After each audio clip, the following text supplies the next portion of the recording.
verse on the Jester for Jesus website for today is from Exodus chapter 3 and verse 7, and it says this: I have certainly seen the oppression of my people.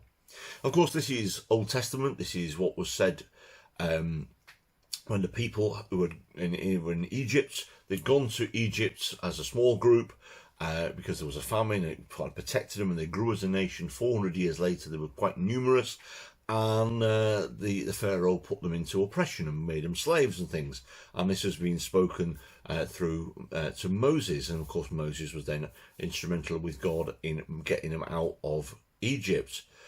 I have certainly seen the oppression. I mean, God had seen the oppression. God had seen the cries of the people going up into heaven because of the oppression that was put on them by the government of Egypt, the Pharaoh, and all the people in part of that sort of like political party or whatever it was.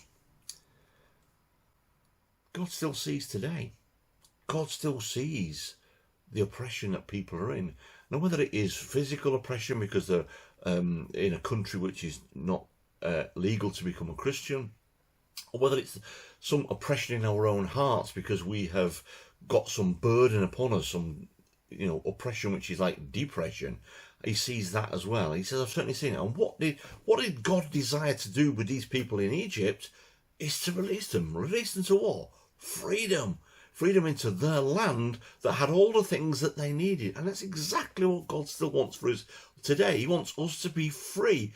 And we can be even freer than what the Israelites were when they were in Egypt, because we've got Jesus. Jesus, who has come along and died on that cross to take away the sin that is in our world. All we've got to do is ask him and say, Lord, move us into freedom, freedom from sin.